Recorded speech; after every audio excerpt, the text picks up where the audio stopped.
La ville de Kinshasa vit dans la fièvre de l'organisation très prochaine du 28 juillet au 6 août 2023 des 9e Jeux de la francophonie. Garant du bon fonctionnement des institutions, le président de la République Félix-Antoine Tshisekedi Tshilombo a effectué ce mercredi 14 juin une 3e visite des travaux d'infrastructure d'accueil de ces Jeux que supervisent le gouvernement et le comité d'organisation des 9e Jeux de la francophonie.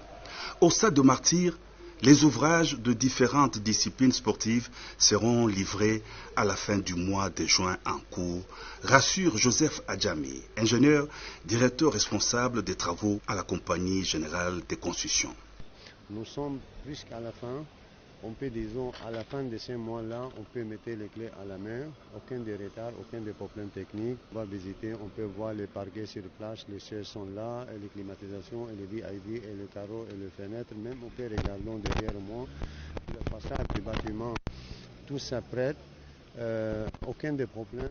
Nous, toujours, on respecte les délais. Si on dit à la fin du mois, c'est à la fin du mois. Plus ou moins une semaine, on peut, disons, le 20, c'est prêt. Outre le terrain de football, le complexe sportif du stade de Martyrs vient de se doter de gymnases jumelés et stadiums modernes de basketball, volleyball et autres disciplines, le judo, le karaté notamment. Le chef de l'État a visité les différentes infrastructures sous les explications du numéro 1 de l'entreprise à pied d'œuvre, la Compagnie Générale de Construction et du ministre des Infrastructures, Alexis Guissarou. Les travaux du terrain annexe du stade de Martyrs sont quasiment terminés.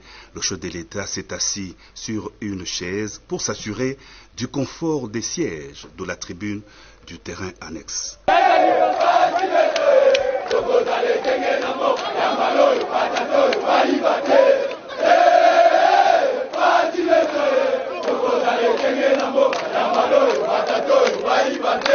La visite s'est terminée par le stadium de basketball qui n'attend plus que les compétitions des Jeux de la francophonie.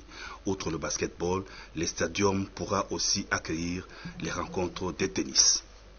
Le président de la République a poursuivi sa ronde vers le stade de Tata Raphaël, un autre site choisi pour abriter les 9e Jeux de la francophonie. Il est prévu ici notamment les logements des sportifs.